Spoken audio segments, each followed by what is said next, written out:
medicina, molt il·lustríssims senyors acadèmics, doctors, autoritats, senyora consellera, senyors directors generals, autoritats, doctors i doctores, amics i amigues, senyores i senyors. M'ho han posat molt difícil per continuar, la veritat. Tenia pensat arrencar fort, però crec que hauré de prendre un pot d'alè perquè aquesta introducció del doctor Crespí ha estat, sincerament, molt emocionant. I bé, tinc un parell de diapositius en el començament per anar aterrant en aquesta sessió. De lo invisible a lo conocido, cómo las técnicas ómicas están redefiniendo la microbiología. Bueno, es un hecho y creo que tuve la suerte de estar como segunda sesión después de la introducción, maravillosa introducción en su sesión inaugural del doctor Reina, lo que me permitió continuar con su inventario planetario. Si recuerdan, los presentes, el doctor Reina hizo ya una introducción a lo que llamamos el inventario planetario. Los microorganismos, si tienen algo en común todos, es tres cosas muy sorprendentes: su biodiversidad, su biomasa y su enorme número. Es lo que llamamos el imperio de lo invisible, para lo bueno y para lo malo. Su biodiversidad les permite ocupar cualquier rincón de nuestro planeta. La biomasa de los microorganismos es equivalente o superior a la de los vegetales. Como ejemplo, representa un peso de 700 a 1100 petagramos.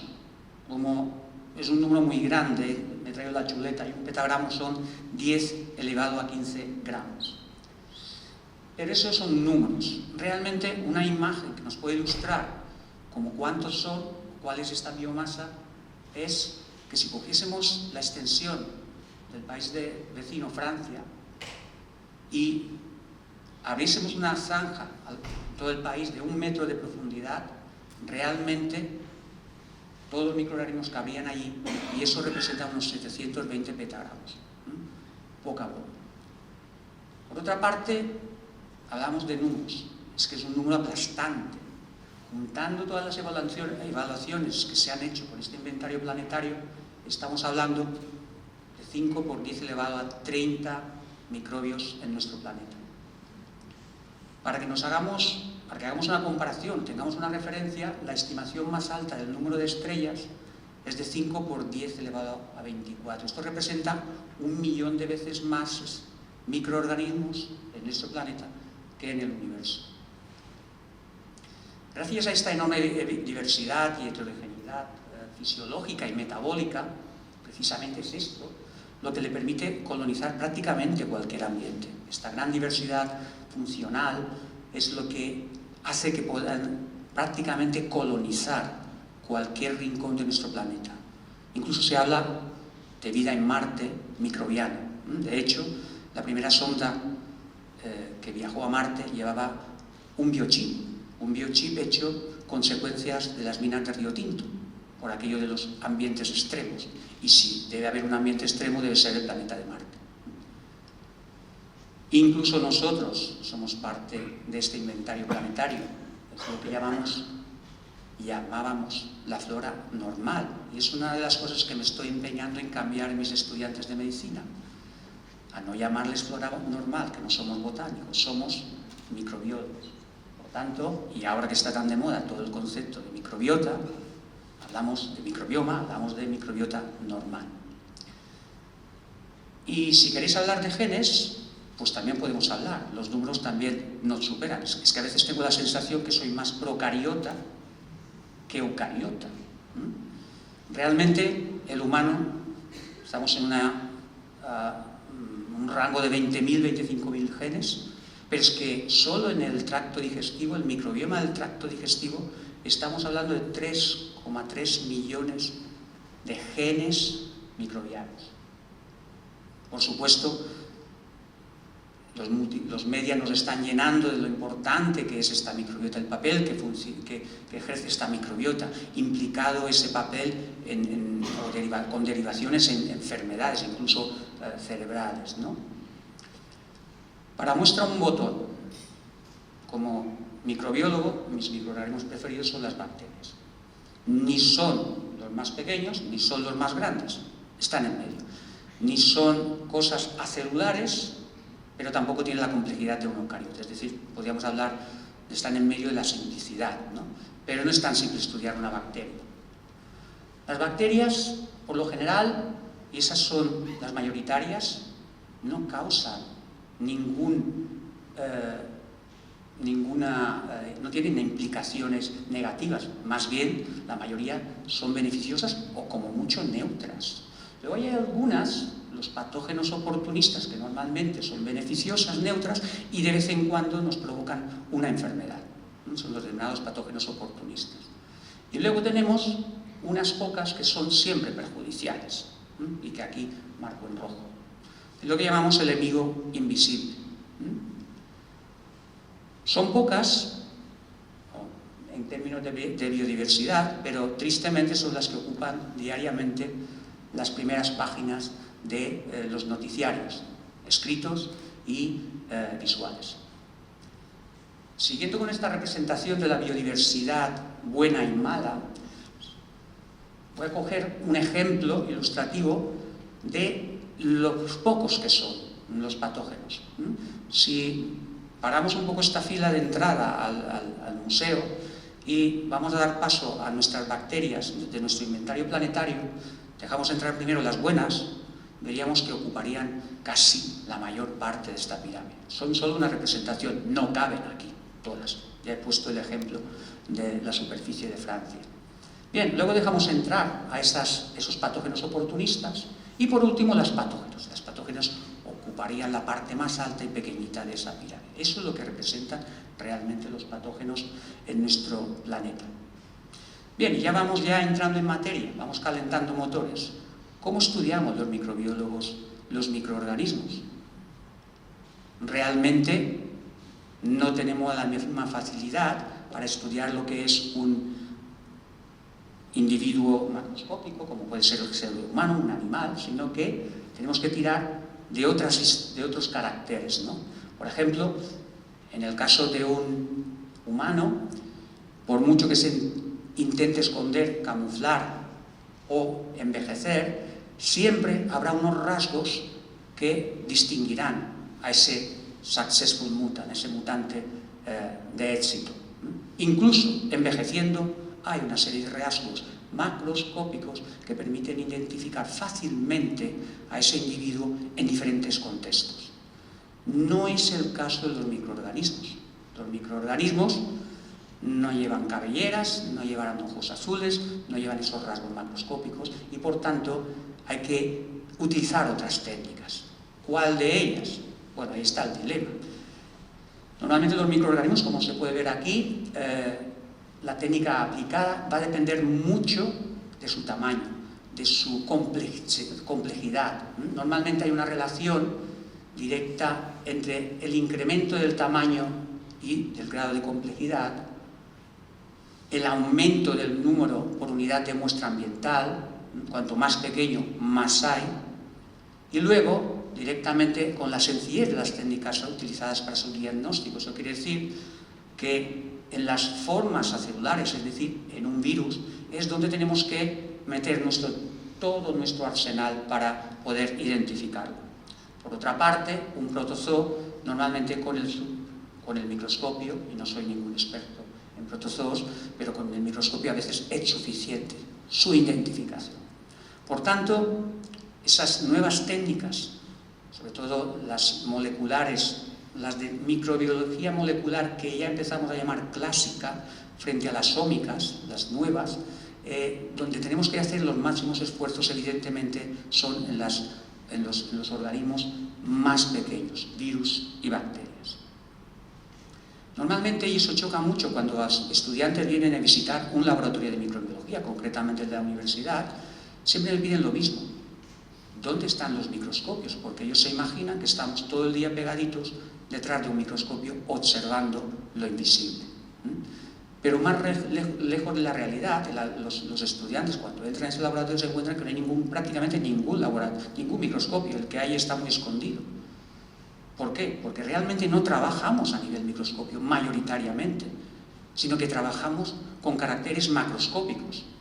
Pero me diréis, ¿no has dicho que no tienen caracteres macroscópicos? Bueno, hay que buscarlos.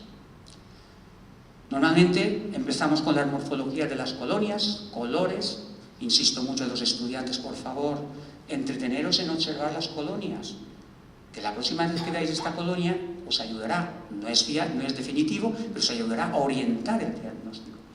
Pero sobre todo tenemos una herramienta muy útil en el cultivo de los microorganismos, la utilización de medios selectivos y diferenciales. La palabra misma lo dice, selección contra selección. No todos pueden crecer en ese medio y luego crecen de forma diferencial, de forma diferente, nos muestran algo de su cara. Esta historia me la contó una vez un muy estimado amigo mío, el doctor Ruiz de la clínica Roger Quirón, y yo la plasmé gráficamente. Es la historia de los 3 osos y me viene de perlas para explicar a los alumnos y alguna que otra conferencia cómo nos las arreglamos para sacar información de esos microorganismos. Es la historia de los 3 osos. Bien, no vamos a ser zoólogos, pero todos sabemos que básicamente hay 3 tipos de osos: el grizzly, el oso polar y el oso panda. Bien, yo les pregunto a los alumnos, todavía no han visto esta parte de la diapositiva, ¿cómo haríais para saber qué oso hay en cada una de estas casitas? En cada casita hay un oso, ¿y cómo lo haríais para saber quién hay dentro? El más espabilado dice, dándole de comer. Muy bien, claro, no pueden abrir puertas, no pueden acercarse, etcétera, etcétera. Entonces, le dejan comida por la noche y al día siguiente van a ver qué ha comido. Evidentemente, el que ha comido bambú, ahí vive el panda. El que ha comido, el que ha comido carne, el grizzly, y el que ha comido pescado, el oso polar. Con las bacterias podemos hacer, algo parecido. Os he hablado de medios selectivos y diferenciales. Ponemos algo que solo algunas bacterias pueden comer en esos medios y encima lo adornamos con reacciones químicas, cambios de pH, y esos cambios los detectamos con colorantes, etc. Cambios de pH sobre todo. Así de fácil podemos distinguir una salmonela, por ejemplo, de una Escherichia coli. Unas patógenas, Salmonella, Shigella, Serratia o Yersinia, de otras enterobacterias no tan patógenas. ¿Por qué? Porque estas comen lactosa y estas no. Así de fácil es identificar a veces un microorganismo. De esta forma, en los diferentes órganos y lugares de nuestro cuerpo tenemos microorganismos especializados, estoy hablando de los patógenos, y mediante esta estrategia podemos ir detectando los diferentes microorganismos. Microbiología molecular clásica, es que claro, cuando yo hacía la tesis hablábamos de los nuevos métodos de microbiología molecular, pero es que ahora ya es microbiología molecular clásica. Desde entonces ha habido una evolución, desde el trabajo puro y duro en vivo, hemos pasado a trabajar in vitro, y ahora ya prácticamente pasamos más de la mitad del tiempo in silico, delante de un ordenador, trabajando con datos. Eso ha sido la evolución de un microbiólogo típico. Esta imagen lo refleja muy bien, lo ha generado la inteligencia artificial. No ha sido fácil, he tenido que dar varias instrucciones para mejorar, pero es evidente, de ese señor que estaba sentado delante de un microscopio en el laboratorio, nos hemos metido a trabajar delante de un ordenador. Bien, con la microbiología de cultivo era muy fácil llegar, como hemos visto en el ejemplo de Escherichia coli Salmonella, a poner nombre y apellidos. Escherichia coli, con un par de datos obtenidos con pruebas bioquímicas o fenotípicas y el simple cultivo. Pero si queremos profundizar más, podemos llegar quizás con esos cultivos a saber si utiliza o no un tipo de sustancia, pero no le podemos poner el número de DNI. El número de DNI, ahí solo lo podemos conseguir metiendo tecnología molecular. ya bien sea inmunológica o molecular basada en el ADN.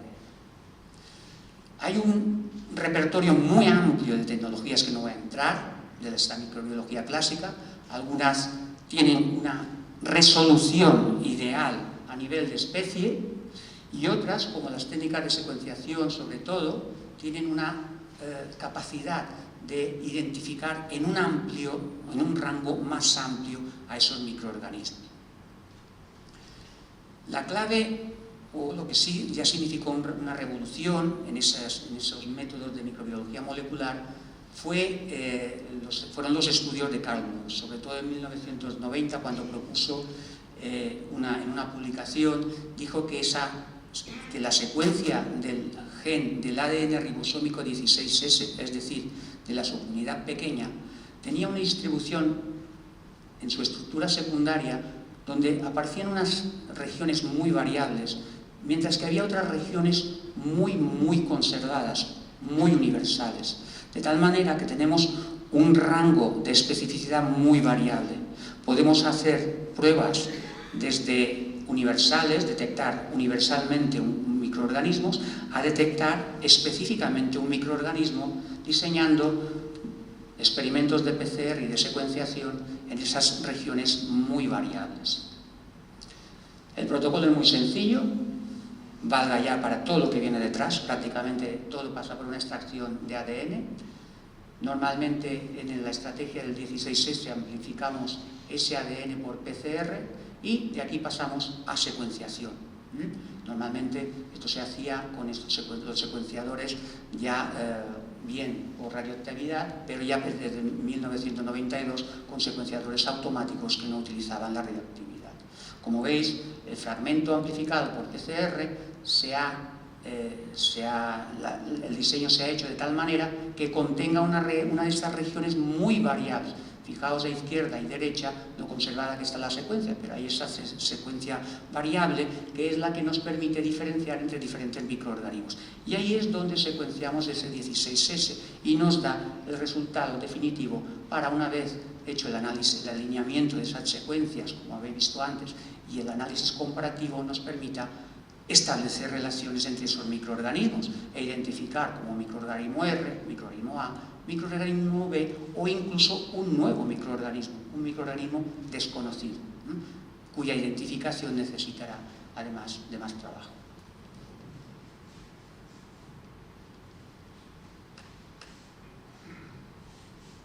Parece que no te avanza. Bien, ahora, se te ha quedado atascado. Bien, y ahí ya damos paso a las ómicas. ¿Quiénes son las ómicas? Bueno, hay más de 30 tecnologías ómicas. Son muy generales, valen para eucariotas, valen para el humano, por supuesto, pero también la mayoría de ellas valen para microbiología. Quizá la metagenómica sí que es una tecnología más microbiana, o la microbiómica, basada en el 16S. De esas 30, básicamente las podíamos reducir a 5 grandes de ellas: la genómica, la epigenómica, la transcriptómica y la proteómica, y finalmente la metabolómica. Son lo que se denomina la cascada de las ómicas. Si hacemos un poco repaso de la historia de cuándo aparecieron estas ómicas, evidentemente todo empezó con Watson y Crick, con el descubrimiento de la doble hélice en 1953. En el 76 se secuenció ya el primer bacteriófago, el MS2. En el 77 se desarrolla el método de Sanger, que está en la base de la mayoría de las técnicas de secuenciación. El papiloma humano en el tipo 16 en el 81.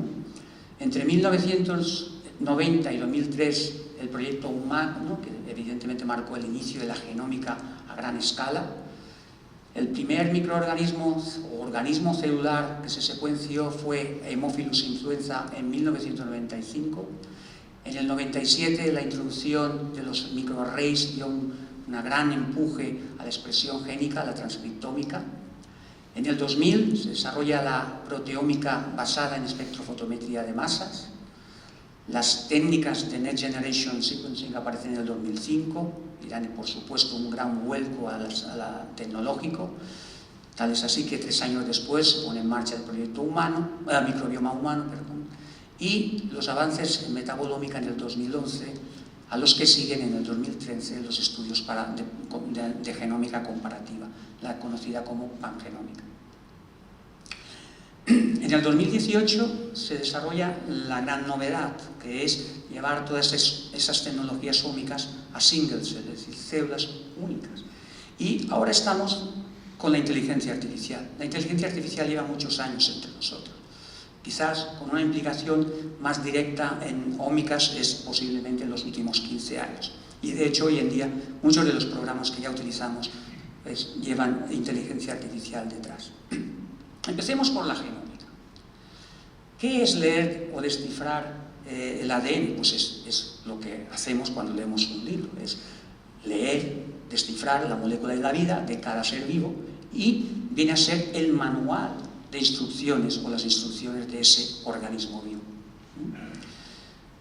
¿De qué magnitud hablamos cuando hablamos de genomas microbianos, humanos, pero sobre todo microbianos? Bueno, podéis probar, hacer la prueba, creo que lo ha hecho bien, hice la comprobación. El ChatGPT le pregunté, pues ¿cuántas letras tiene el Quijote? Me dice 381.000 palabras, empecemos por las palabras, luego las letras, me está hablando de 2 millones de letras en las dos partes.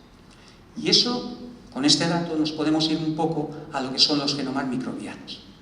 Así tenemos los virus, que podríamos escribir con un genoma de un virus 10 páginas de ese libro, 140 páginas con una de las bacterias más pequeñas, Escherichia coli, un volumen de 800 páginas, 3 volúmenes para la levadura de la cerveza y esa mosca del vinagre, Drosophila melanogaster, pues 50 volúmenes. Bien, pero ¿cómo secuenciamos un genoma? ¿Vale? Lo que hay que hacer es coger células, colonias, una cantidad suficiente de células y sacar el ADN de muchas células. A partir de aquí, lo que hay que hacer es, por supuesto, ir a la tecnología. La tecnología empieza con una fragmentación, tenemos, como veis, muchas herramientas para fragmentar ese ADN y esos trocitos, luego les metemos unas secuencias conocidas en ambos lados y a partir de esas secuencias conocidas es cuando, por PCR, por ejemplo, amplificamos. Hacemos muchas copias. Hay diferentes formas de amplificar, ¿no? Incluso la emulsion PCR fue una de las primeras, la desarrolló Roche. Una vez tenemos esa amplificación ya podemos pasar también con diferentes tecnologías, como veis el espectro de tecnologías y secuenciadores se ha expandido enormemente. Incluso tenemos uno, que es el Minion, que cabe en la palma de una mano. Tenemos varios de estos por la facultad, por la universidad. Y otra cosa que llama mucho la atención es la escalabilidad. Estos secuenciadores han crecido en la capacidad de generar gigabytes de lecturas, de información, pero también han crecido en el otro lado. Esas lecturas cada vez son más largas. Cuando secuenciábamos por radioactividad, llegábamos como mucho a 400 nucleótidos, como mucho, 200, 300. Cuando llegaron esos primeros secuenciadores automáticos que ya no utilizaban radioactividad, llegábamos a 1000. Yo recuerdo en Alemania hacíamos una competencia cada año a ver qué centro tenía la mayor longitud. El GBF ganó una vez, en ese año ganamos un año ganamos el premio. La escalabilidad, otro factor importante. Pero una vez tenemos esas lecturas, y eso vale para cualquier ómica, sobre todo basada en el ADN, claro, realmente lo que estamos es ante un puzzle enorme. No voy a llegar a la complejidad que tiene ese puzzle. Ese puzzle, como podéis imaginar, cada vez cuantas más piezas tenga, más difícil será de montar. La complejidad va aumentando, pero fijaos, la imagen tiene mucho cielo y mucho mar. ¿Pero por qué? No es un capricho. Es que las lecturas de un secuenciador tienen muchas zonas también repetidas. Y eso son la gran piedra angular en los ensamblajes. Poder colocar cada una de esas piezas repetidas en su lugar. Evidentemente esta pieza es fácil de colocar, pero ¿y esta? Esta de aquí, ¿va aquí? Pues quizás sí, está medio acabado. Está medio acabado. El genoma, cuando lo tenemos medio acabado, también es más fácil colocar estas piezas repetidas. Es una metáfora, pero es la realidad. El ensamblaje realmente es la principal piedra angular de la genómica. Fijaos, si ya es difícil ensamblar un genoma, imaginaos ensamblar genomas a partir de mezclas de genomas. Eso se hace en metagenómicas, los famosos MATs. Intentan ensamblar genomas a partir de mezclas, es decir, muestras sacadas del ambiente, con muchos genomas. Y se consigue, se está consiguiendo inteligencia artificial y, por supuesto, soporte bioinformático. Bien, una vez se tiene ensamblado, ¿qué hay que hacer? Almacenar esta información y anotarla. Buscar dónde están los genes, los promotores, las secuencias repetidas, los diferentes elementos que configuran ese código genético, porque no es solo tener letras, luego hay que buscar en el lenguaje de los genes dónde está el trozo que codifica para un gen, dónde está un promotor, etcétera, etcétera, dónde está un operador, etcétera, etcétera. Diferentes elementos genéticos que constituyen también el genoma de una bacteria. De esta forma, montamos, una vez introducidos los datos en la base de datos, de esta forma llegamos al final de la secuenciación de un genoma, con la anotación. Y de esta forma conseguimos, en 2012, publicar el primer genoma de la UIB. No era nuestro primer genoma, pero también era el primer genoma de la UIB, el primer genoma de la UIB en las bases de datos. Pangenómica. Para explicar la pangenómica, bueno, la pangenómica lo que hace es estudiar la variabilidad genética dentro de una especie microbiana, Analiza el genoma central, accesorio y el genoma único. Suena raro, ¿no? Entonces eso queda muy bien como frase, pero ¿qué significa todo eso? Bueno, el genoma o los genomas en la palma de mi mano, nunca mejor dicho. Los genes que comparten todos los individuos de una especie constituyen el genoma central, el core. Aquellos genes compartidos por algunas cepas es lo que constituye el genoma accesorio. Realmente es aquí donde es la gran reserva de variabilidad genética de esa especie. Y por último están los especialistas, los genes únicos, microorganismos, cepas, normalmente individuos, que solo tienen ellos solos esa capacidad para hacer daño, para biodegradar, para lo que sea, para producir un metabolito, etc. El conjunto es lo que constituye un pangenoma. Y eso es lo que hay que analizar cuando comparamos genomas.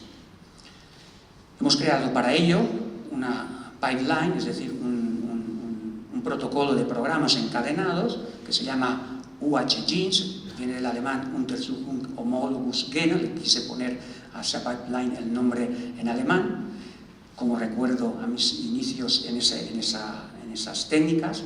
Y ahí la tenéis, no hay que estudiársela, pero evidentemente detrás hay mucha bioinformática. Incluso ya alguno de estos programas tira de inteligencia artificial. Por ejemplo, el PROCA. El PROCA es un programa que tiene algoritmos de inteligencia artificial. Es el programa del PROCA, por cierto, es el programa de anotación. Así casi a lo último, cuando os decía la anotación. Hay muchísimos de esos programas de ensamblaje. Realmente cuando empecé había unos 30 programas de ensamblaje. Al final me he quedado con unos cuantos, los mejores, los que funcionan mejor. Bien. Una vez, por tanto, tenemos los genomas de los diferentes microorganismos que queremos comparar, lo que hay que hacer es genoma contra genoma, todos contra todos. Y mira quién se parece más a quién. Y eso es lo que hace el pangenoma. Deducir el core, los genes que tiene todo el mundo, deducir el accesorio y deducir los genes únicos. Ejemplos. Micobacterias. Fue el objeto de estudio de la tesis de Daniel Jaén en Suecia, ahora mismo, en la colección de cultivos tipo de Göteborg, y fue el trabajo de su tesis, comparación de micobacterias no tuberculosas, de crecimiento rápido y ambientales. Habréis oído hablar de Xylella, por aquí creo que tengo una de las autoras, la doctora Gomila y el doctor Tony Busquets han participado en un trabajo que ha caracterizado por genómica comparada, es decir, pangenómica, de dónde vino la Xylella. Pues parece ser que ese microorganismo que está infectando nuestros almendros procede de California y concretamente parece ser que llegó en el 98. Un trabajo que le tengo mucho cariño, en el que evidentemente el primer autor es el doctor Crespi y que es el de Legionella. Yo creo que voy a ilustrar el trabajo de Legionella porque es el que quizás resuma mejor. No me va. Bueno, no podré. Sí, me cuesta. Bueno, Legionella, dijimos, en ese momento había 62 especies de Legionella. Encontramos, bueno, el doctor Crespi encontró, junto con algún colaborador de Praga, con un colaborador concreto de Praga, encontró dos aislamientos que parecían, desde el punto de vista cultivo, nuevos microorganismos. No se parecían, para entendernos, a nada de lo que conocíamos de Legionella. Pero eso no es una excepción. Normalmente, tanto en el ámbito ambiental como incluso en el sanitario, cuando no es una Legionella neumófila responsable de la enfermedad del legionario, no se va más allá de la identificación y se deja como Legionella spp, una especie de Legionella. Claro, los laboratorios dedicados al control medioambiental, incluso en clínicos, están llenos de Legionellas spp, siempre que las guarden, claro. El doctor Crespi las guarda todas, eso sí. Bien, pues sometimos esas 63 con la nuestra a análisis comparativo y deducimos que había 418 genes que compartían todas las especies conocidas de Legionella, en lo que constituían el core de Legionella.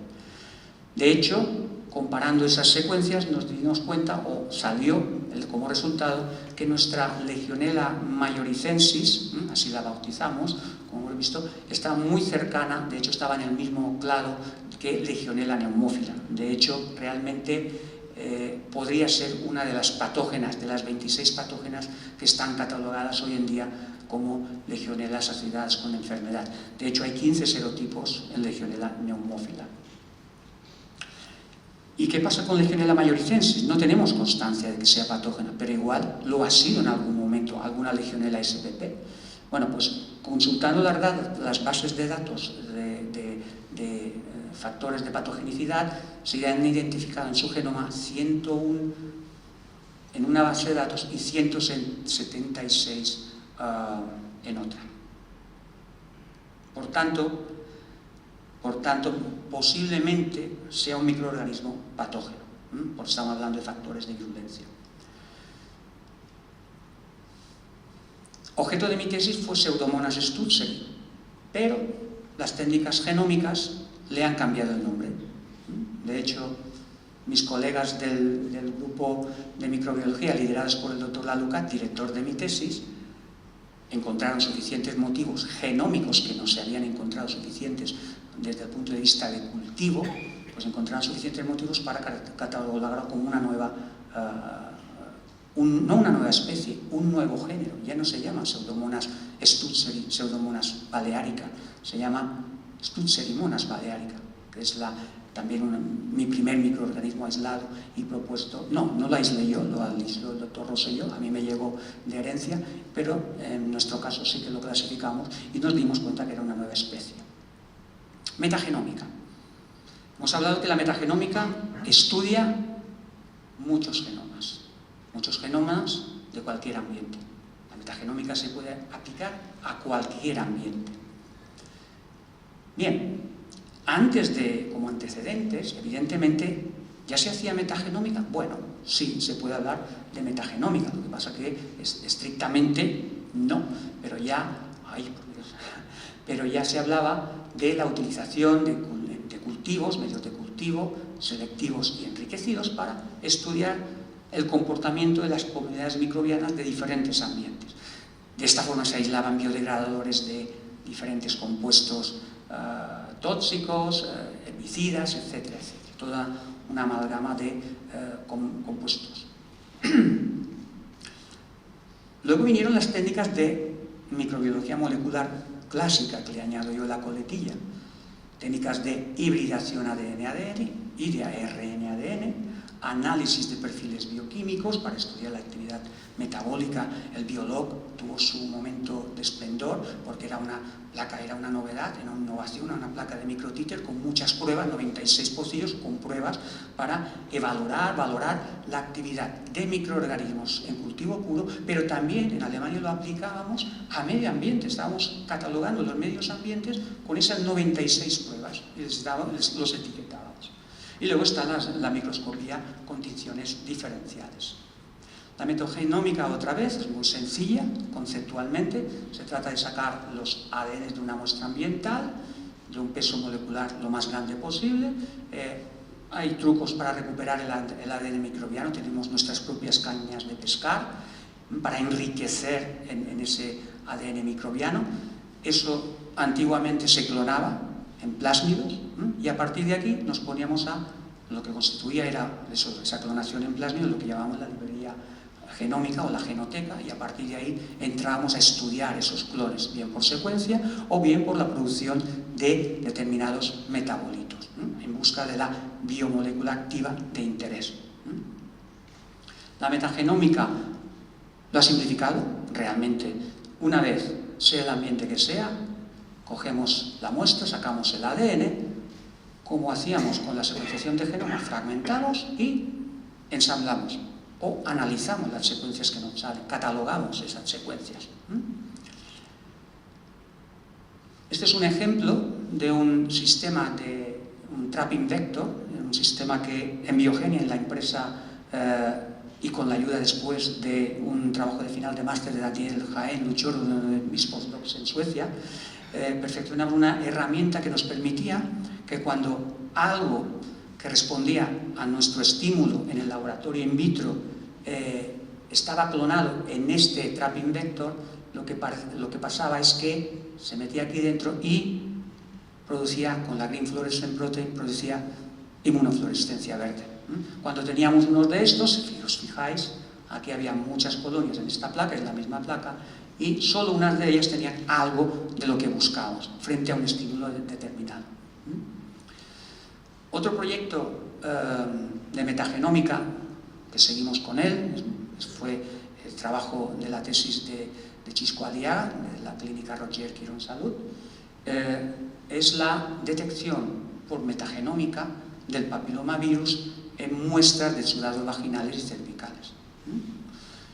Evidentemente se aplicaron todos los demás métodos para su detección, pero lo que fuimos fue corroborar el diagnóstico cuando había un papilomavirus.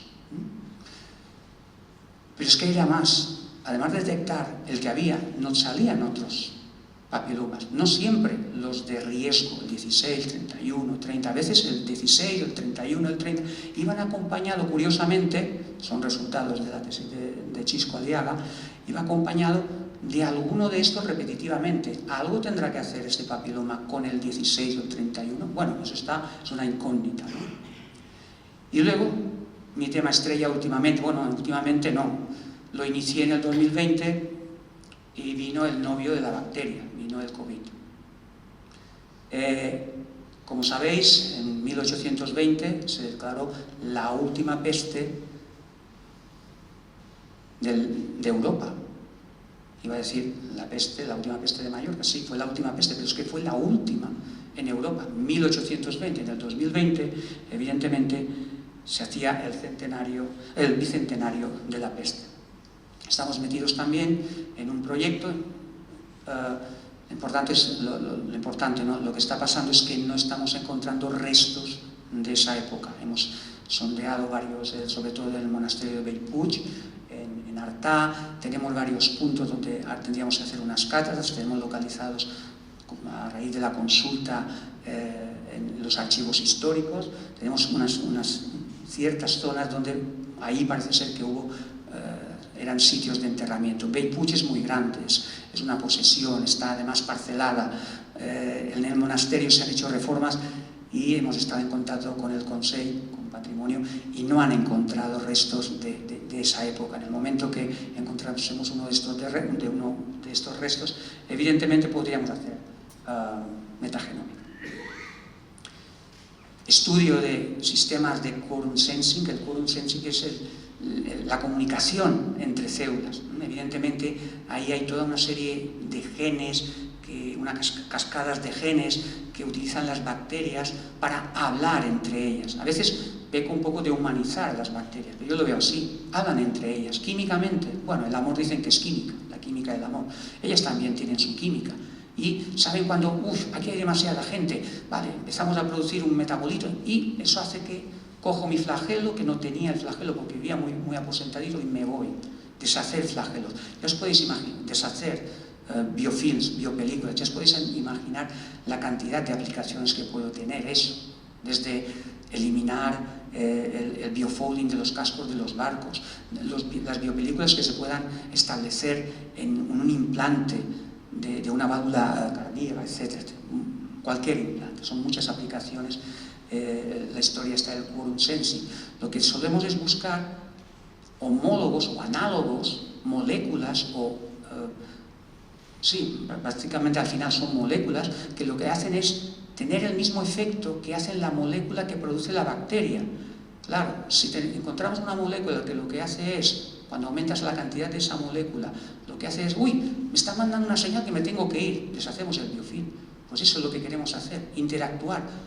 Y eso tiene una ventaja sobre los antibióticos. Los antibióticos ponen a la defensiva al microorganismo. El quorum quenching, que es esa estrategia, no. La bacteria simplemente se cree que sus amigas le están diciendo, mira, aquí ya somos demasiado, aquí ya no hay alimento, vámonos. Esa es la estrategia del quorum quenching, muy prometedora. En definitiva, la genómica y la metagenómica han transformado evidentemente la microbiología de una ciencia principalmente descriptiva en una disciplina más predictiva y sistémica. Todas esas técnicas, pangenómica, metagenómica, genómica, las metemos dentro de la genómica pura y dura. La transcriptómica lo que hace es analizar los perfiles de expresión génica en microorganismos, es decir, ¿qué está expresando? Porque es verdad, tenemos el manual, tenemos las instrucciones, pero ¿todos los genes se están expresando? No, lo sabemos. No todos los genes se expresan a la misma vez, no. Se expresan de forma ordenada, están regulados, muy regulados. Y las bacterias parecen muy sencillas, pero también están muy reguladas. Por tanto, es importante dar ese paso de calidad en la expresión génica y regulación, establecer la relación entre el genoma y su funcionamiento real. La identificación de genes era el primer paso, tenemos que ir un poco más adelante. Y ahí está la transcriptómica y lo que viene después. Después de la transcripción viene la traducción, es decir, la proteómica. Están bastante relacionadas, pero el mundo de la transcriptómica básicamente se basa en la aplicación de dos estrategias. La basada en los biochips, se puso muy de moda allá con el genoma humano en aquellos primeros años. Ahora estamos haciendo más RNA-seq, es decir, secuenciación del RNA. ¿Y eso es fácil? Bueno, pues tiene su aquel, ¿no? En primer lugar, ¿cuántos ARNs hay? Está el mensajero, su nombre lo dice, codifica para una proteína, lleva el mensaje de la proteína. Y luego están ARN no codificantes, es un auténtico mare magnum, otro puzzle, otra piedra angular en el mundo de transcriptómica. Tenemos los ribosomales, los de transferencia, y luego están los estructurales y reguladores. Luego tenemos que están llevando a cabo un montón y una gran diversidad, sobre todo, de tipos de regulación en el transcriptoma. Están los RNA no codificantes que decíamos, los pequeños RNAs, los antisentido, los factores sigma. El factor sigma es una cosa que se acopla a la polimerasa de RNA, la que lo sintetiza, y puede cambiarlo. Y ese cambio del factor sigma que llamamos, es una enzima que se llama, ese cambio del factor sigma permite, pues oye, ser más afín a diferentes condiciones, diferentes sustratos, diferentes condiciones ambientales sobre todo. Y luego están estos elementos reguladores no traducidos.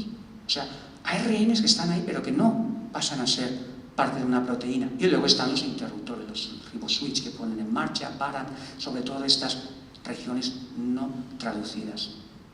Sé que es muy complejo, no voy a ahondar mucho más, simplemente hay una serie de dificultades en comparación en el mundo procariota en comparación con el mundo eucariota, y es que realmente ese RNA mensajero, que es posiblemente la primera diana que nos interesaba, pues es poca cantidad. Por tanto, si a eso añadimos que, a diferencia de los eucariotas, no llevan una colita de adenina, de as al final, en uno de sus extremos. ¿Y eso qué implica? Pues que con los eucariotas, esa caña de pescar molecular, podríamos pescar el ARN mensajero con una colita de TES, de timinas, adenina, timina, ¿vale? Pescábamos el RNA mensajero, pero en los procariotas no podemos, porque no llevan esa colita de adenina. Todas estas evidencias, evidentemente, como decía, se han obtenido básicamente con estas dos técnicas. Y como aplicaciones funcionales, pues ya he hablado del estudio de la resistencia a antibióticos, hay muchos estudios en ese sentido, pero sobre todo de forma más general se consigue una mayor precisión en la anotación funcional de los genomas. No la anotación, ponerle nombre a un gen, a la proteína, etc. No, ¿qué función lleva a cabo ese gen? En resumen, la transcriptómica está añadiendo esa dimensión temporal y funcional al estudio de los microorganismos, complementando el conocimiento estructural proporcional que nos proporcionaba la secuenciación de genomas. La caracterización de proteínas expresadas por un microorganismo o comunidad microbiana en diferentes condiciones constituye el objeto de estudio de la proteómica.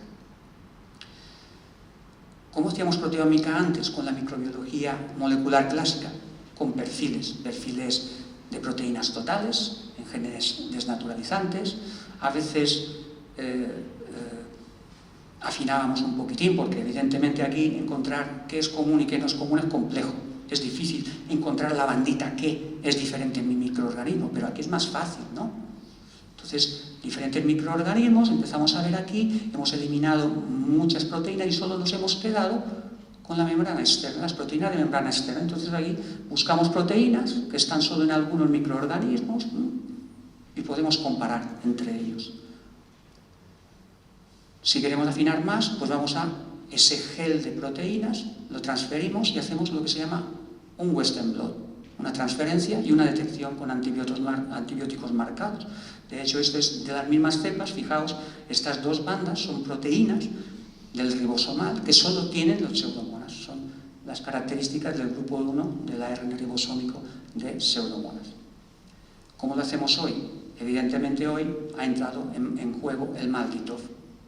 Entonces tenemos el microorganismo desconocido, hacemos simplemente en poco tiempo una mezcla de una matriz con el cultivo de esa colonia, hacemos la mezcla y en 3 minutos tenemos los resultados. 3-5 minutos, ponemos la muestra aquí y en 3-5 minutos tenemos perfiles de proteínas, huellas dactilares de nuestras bacterias. Y luego, evidentemente, como hacíamos con las banditas, comparamos los perfiles, Bacillus subtilis, eso evidentemente conectado siempre a una base de datos. ¿Sí? Evidentemente, como os decía, es muy rápido, muy preciso, tiene una capacidad de resolución taxonómica comparable a la secuenciación, más rápido que las técnicas convencionales incluso, y tiene una relación rentabilidad-coste bastante buena. Uno de estos estudios fue objeto de tesis, otra vez, Daniel Jaén Luchoro. Son estudiantes que los he tenido en la licenciatura, luego en el máster, luego en la tesis, y luego ahora les tengo de postdocs, algunos en el extranjero. La proteómica, a modo de resumen, ha añadido una capa funcional en esa cascada de ómicas, crucial al estudio de los microorganismos. Permite entender mejor cómo las células microbianas ejecutan y regulan sus funciones vitales. Y por último, voy a acabar con la metabolómica. Ya habéis visto que había muchas ómicas, pero ya estaréis un poco hartos de tanta ómica y tanta ómica. Hasta a mí me cansa hablar de las ómicas. Bueno, eso no es verdad. Metabolómica. El análisis del conjunto de metabolitos presentes o producidos por microorganismos. Bien, aquí tenemos un proyecto muy interesante con la empresa CBBA, creo que hay alguien de CBBA también, he visto a Sara, no sé si Francisco está, sí, está Francisco. Es un proyecto subvencionado y es el análisis de sustancias naturales antibiopelículas. Yo he hablado antes ¿dónde he hablado de antibiopelículas? ¿Os acordáis? En metagenómica. Pero ahora aquí hacemos metabológica. Hemos hecho metagenómica, pero ahora vamos a hacer metabolómica con este estudio. Estamos haciendo ahora ya metabolómica. En este estudio lo que hacemos es aplicar todas las tecnologías a la vez, evidentemente de forma ordenada. Empezamos por aislar de esos ambientes. Bueno, el proyecto realmente lo que va es de eliminar con pinturas cargadas con anti-fouling, es decir, ese desarrollo de biopelículas en los cascos de barcos, con todo lo que implica. Entonces, el producto final debería ser una pintura que incorporase sustancias que impiden el desarrollo de la primera fase de una biopelícula, que es la fase microbiana. Después sí que vienen organismos superiores, pero lo primero, los que empiezan, es el microorganismo. Entonces lo que hacemos es, en diferentes ambientes, diferentes aguas de puertos de Baleares, es analizar la microbiota que está en esas biopelículas actualmente. Los aislamos, los caracterizamos de 3 formas. Por cultivo, ese biólogo que os decía, pues nosotros tenemos ese pequeño biólogo, les buscamos actividades y establecemos, de acuerdo a los positivos y negativos, relaciones, como hacemos con las secuencias. Lo mismo que hacemos con el Malditov. El Malditov nos da perfiles de esos aislamientos y establecemos relaciones entre ellas. Y a partir de ahí nos quedaría, ¿os acordáis de lo que es, como os he explicado antes, la técnica del 16S? Bueno, pues aquí ni siquiera secuenciamos, amplificamos el 16S y lo cortamos con una enzima de restricción, unas tijeras moleculares. Esos fragmentos obtenidos los ordenamos por tamaño en un gel de electroforesis. Resultado, un patrón de bandas. El siguiente paso es, con algoritmos bioinformáticos y de inteligencia artificial, establecer relaciones entre ellas. Consensuamos estos 3 resultados y los más interesantes, los representativos, los mandamos a secuenciar. Y a partir de ahí vemos que hay cosas que secuenciar 16S, simplemente lo amplificamos ahora sí, el gen del 16S, y lo secuenciamos. Y a partir de ahí vemos que hay cosas que sí están en las bases. Mira, Pseudomonas stutzeri, está en los cascos de barcos, parece ser también. Bueno, perdón, Stutzerimonas, stutzeri. Evidentemente hay algún que otro estafilo, pero hay mucha cosa no identificada, ¿verdad? También seguro que hay muchos microorganismos que no detectamos. ¿Y eso quién nos lo va a solucionar? Aquí estamos hablando solo de los que somos capaces de cultivar, pero los que no somos capaces de cultivar, ¿qué hacemos con ellos? Pues la metagenómica es la que nos informa. La última parte de ese proyecto es, a partir de invertebrados marinos, hacer extractos y probar si inhiben o no el crecimiento de esos microorganismos. Una vez tengamos, o ya tenemos, al menos ahora tenemos 3 extractos, es decir, mezclas de metabolitos, ahora la gran fase es de esos extractos purificar la molécula, o las moléculas que realmente son activas frente a esos microorganismos. En definitiva, la metabolómica nos está proporcionando una nueva dimensión al estudio de la microbiología, permitiendo entender el funcionamiento microbiano desde una perspectiva química y funcional más completa. Y para acabar, la inteligencia artificial. Evidentemente, los diferentes modelos de inteligencia artificial ya se están utilizando sobre todo redes neuronales y de agrupamiento. La elección del modelo pues depende de dónde queráis aplicarlo. Tenemos diferentes modelos que se pueden aplicar, pero evidentemente os he hablado del PROCA, los Random Forest se utilizan muchísimo junto con los árboles de decisión y acabo con este experimento, una prueba. Le he preguntado a las 3 aplicaciones más utilizadas a día de hoy, seguramente conocéis esta última semana el DeepSeek, le he preguntado quién es Legionella majoricensis, a ver cómo tiene sus bases de datos actualizadas, porque, lo digo yo, lo dice mucha gente, para mí la inteligencia artificial ni es inteligente ni es artificial, os lo voy a demostrar. Legionella majoricensis, le pregunté quién es, lo acertó, bueno, supo contestar, contestó bien, dejo esa pregunta, pero luego fuimos al cachondeo. ¿Quiénes la descubrieron? Sabéis quiénes la descubrieron, ¿no? Dr. Crespi, Dr. Ben Nasser y más gente, Aliaga, etc. Respuesta de DeepSeek.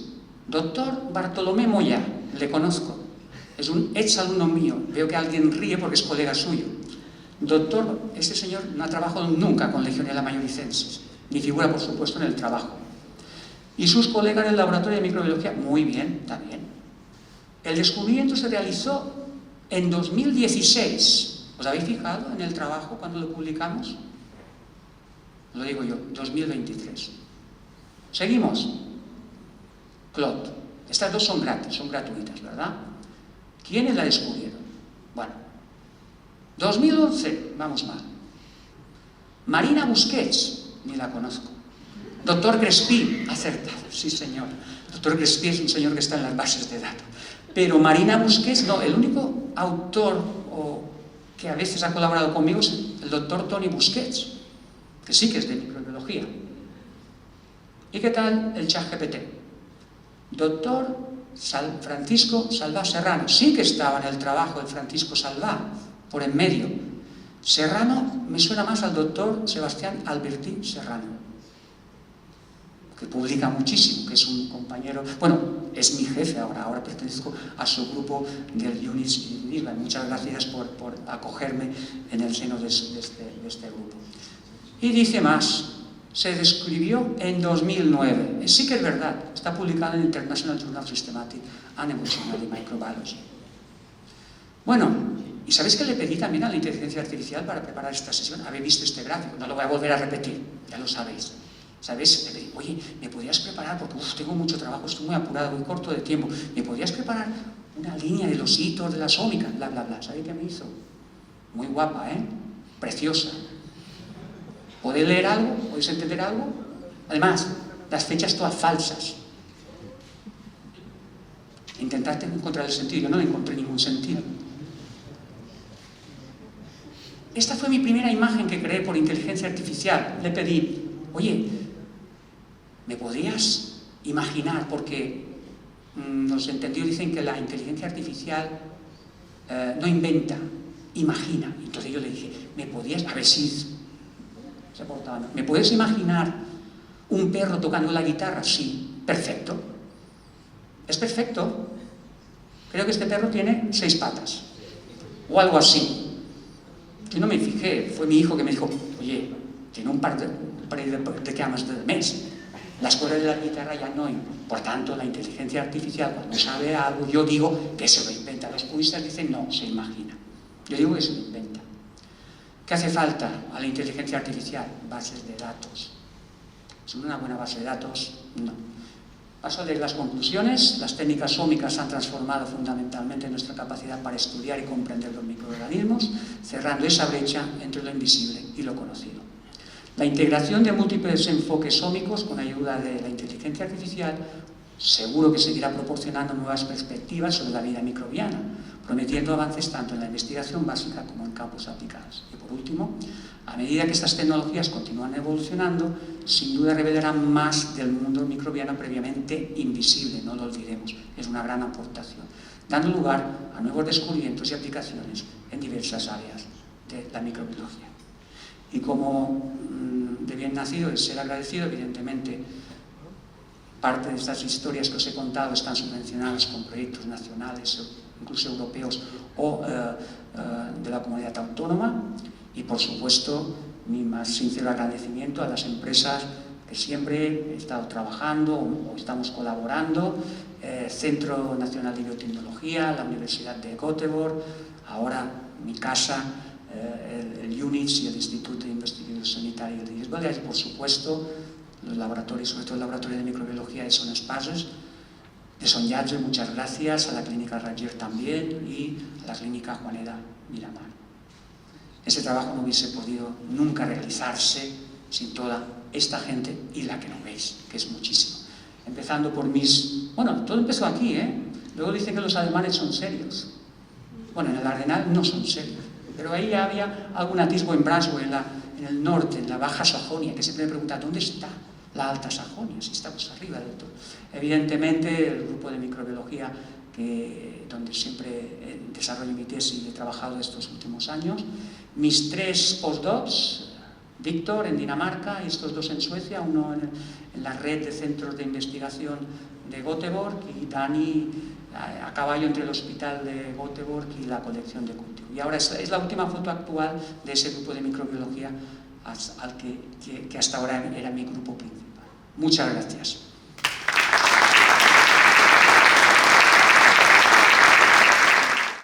Bueno, muchas gracias por esta extraordinaria conferencia. Lo primero que se me ocurre es felicitar a sus alumnos por tener un profesor que transmite también los conocimientos. Y antes de dar paso a la audiencia, con las preguntas y los comentarios, me gustaría preguntarles si todas estas técnicas ómicas, bueno, identifican el germen, incluso saben si es patógeno o muy patógeno, pero en un futuro, o es ciencia ficción, pero se podrán localizar dianas terapéuticas de tal forma que esto contribuya a, diríamos, a tratar estas enfermedades, es decir, los antibióticos ómicos, digámoslo de esta manera, incluso identificar, hacer antibiogramas, diríamos, no con los clásicos, sino basados en estos hallazgos, diríamos, de la genómica. Bueno, yo creo que es evidente que no hay ninguna especialidad de la biología que no esté en esa línea, bien sea buscar remedios en el ambiente. Siempre recordaré las palabras del difunto doctor Paleroni, que decía: Tony, si quieres encontrar algo o alguien que haga algo, búscalo en la microbiología, búscalo en el ambiente y lo vas a encontrar, porque todo está inventado, llevan 4.000 y pico de millones de años de evolución. Si alguien sabe hacer algo, degradar un compuesto o combatir cualquier tóxico, son ellos. Para ellos los tóxicos son los antibióticos. Evidentemente el arsenal de antibióticos cada vez se nos está haciendo más corto y evidentemente en el ambiente es donde intentamos, al menos lo intentamos, buscar esas terapias, esos nuevos antibióticos. Mi primera experiencia en ese sentido fue precisamente con una colega del Centro Nacional de Biotecnología, que después de, durante muchos años, buscar en ambientes extremos, recorriendo, como hacía Craig Venter en su momento, buscar cualquier ambiente, tierras de volcán, aguas termales, incluso cuando vinieron aquí a visitar la universidad, se paseaban por el campo recogiendo muestras, aislando microorganismos. Bueno, luego todos esos microorganismos se caracterizaban y se buscaban sus metabolitos activos, como intentamos hacer en el proyecto de CBBA. Pues llegaron a un metabolito que eliminaba el Staphylococcus, los metilresistentes. La excepción fue que realmente ese nuevo antibiótico lo podríamos haber creado nosotros modificándolo químicamente. Un metabolito activo, y resulta que era una modificación de un antibiótico actual. O sea, hay muchos frentes, evidentemente no hay que descartar ninguno, pero sí que es la búsqueda de nuevas genes. Bueno, lo que hacía Craig Venter. Craig Venter se paseaba con su yate, se paseaba por todo el mundo, por todos los océanos, cogiendo muestras, sacando genes y buscando principios activos. Es la base de empresas como PharmaMar, que creo que encontró un compuesto que era anticancerígeno. Hay modelos de éxito, pero evidentemente hay mucho trabajo detrás.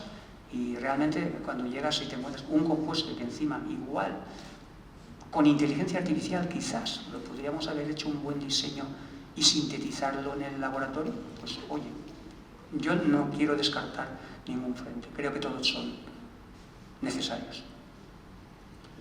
Doctor Crespí, ¿algún comentario, alguna pregunta? Sí, felicitar-lo, doctor Van Nasser, per aquesta extraordinària conferència, molt pedagògica, molt didàctica i molt il·lustrativa del paper de les tècniques òmiques a la microbiologia actual. La meva pregunta seria la següent.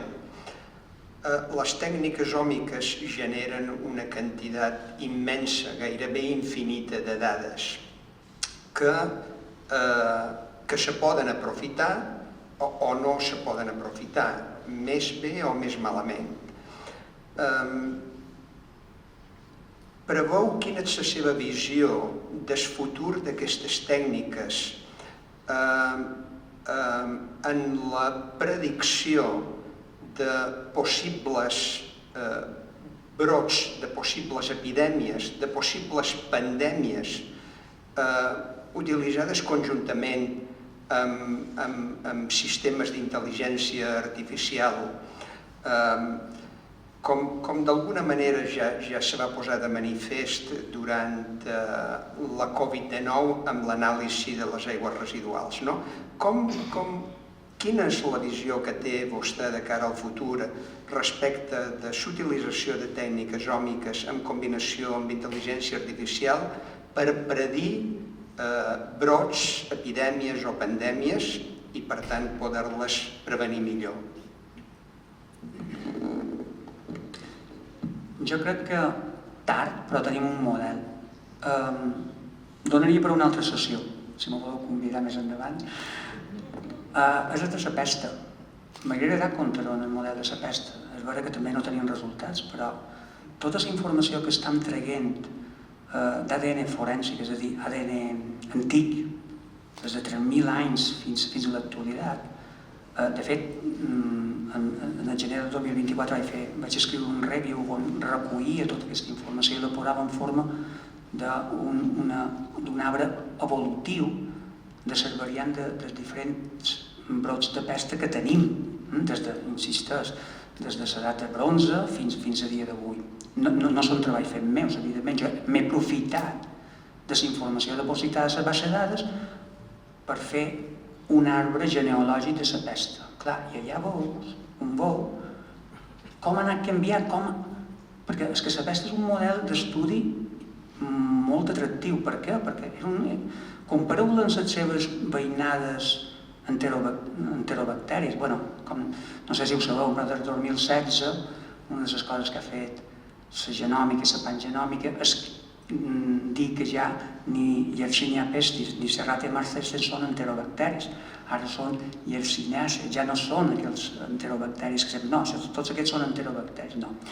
I aquesta senyora el que va fer va ser donar un vot evolutiu i va anar passant a l'intestí de la rata, a la puça, llavors hi va haver una mutació, a un moment donat, pesta negra, que el que va fer va ser canviar la seva virulència, inclús passar a ser respiratòria. Coneixeu un altre enterobacteri que fa això? Klebsiella pneumoniae, però jo no conec ni Salmonella ni coli que feien tot això. I ell ha estat capaç, tot a vegades en canvis molt puntuals. Clar, això que vull dir amb això, que en tot aquest historial podem preveure cap a on anirà aquesta evolució. Jo crec que ajuda. Què passa? Que això s'ha d'alimentar. La intel·ligència artificial, evidentment, ha de jugar un paper perquè som incapaços d'analitzar manualment la fuerza l'ha passat a un segon plan. Ja no fem feina amb fuerza. Les quantitats de dades són immenses. Per tant, aquí necessitem gran capacitat de computació i la intel·ligència artificial, una intel·ligència artificial ben entrenada en dades abundants i fiables. Quan tinguem això, podrem començar a preveure les possibles evolucions. Són arbres de decisió. Els random forest aquests, els arbres de decisió, les redes neuronals, el que fan és provar coses, entrenar. Encert, no encert, encert, no encert. Va per aquí la cosa. Molt bé, s'obri el torn de preguntes per l'audiència. Algun comentari, alguna pregunta?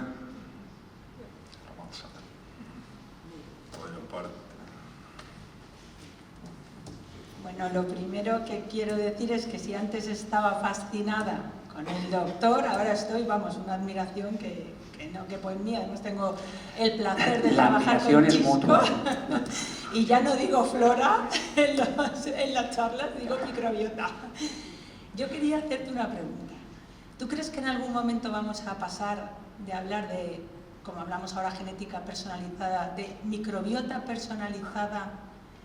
Y esto va a conllevar a algún tipo de probióticos o algo personalizado que nos haga a todos restablecer un poco el control que tenemos, no sé. ¿Tú cómo lo ves? A nivel futuro médico. Bueno, ya lo hacemos. Para restablecer la microbiota, un yogur, y ya estamos restableciendo la microbiota cuando hemos tomado antibióticos. Los trasplantes de heces, todas esas historias, son una realidad. A mí, yo ya no digo nunca, eso es imposible, porque seguramente me voy a equivocar. Seguro que me voy a equivocar. Yo lo veo factible, es decir, cada vez conocemos más, cada vez sabemos, al menos con los estudios que están saliendo y por tanto están alimentando esta inteligencia artificial, las bases de datos, cada vez sabemos más de qué cambios en la microbiota pueden afectar al sistema neurológico, al sistema cardiovascular, qué metabolitos produce. Es la época, o va a ser la época de las multiómicas. Ahora os he puesto cada ómica en su sitio, os las he explicado una por una, pero ya al final os he intentado juntar 2 ómicas, bueno, 3, genómica, metagenómica y metabolómica. Bueno, porque no me ha dado tiempo, o no tengo ni medios para hacerlo, añadir la transcriptómica y la proteómica, porque si no lo hago. Toda esa información es la que va a alimentar esos sistemas de análisis y, por tanto, obtener mejores modelos de predicción. Yo siempre lo comparo con la predicción del tiempo. ¿Por qué siempre nos están enseñando varios modelos? Creo que IB3 está siempre hablando, bueno, hemos utilizado 3 modelos, los 3 modelos nos predicen que va a llover, luego no llueve. Pero estamos trabajando con modelos y es lo mismo, los modelos de previsión meteorológica también se basan en infinidad de datos y alguien detrás, la inteligencia artificial, pues bueno, la inteligencia artificial se entrena. ¿Es artificial? No, porque los datos quién se los proporciona realmente, nosotros. Por eso digo que ni es inteligente ni es artificial. Los datos se los proporcionamos nosotros o miles de personas, yo no quiero entrar en temas discriminatorios, están picando una foto de un árbol, otro árbol, pino. Así entrenamos la inteligencia artificial. Por tanto, sí, yo creo que sí. Las multiómicas y las single cell también van a estar muy de moda. Empezaron en el 2018, pero creo que están en auge ahora mismo. Multiómica de single cell.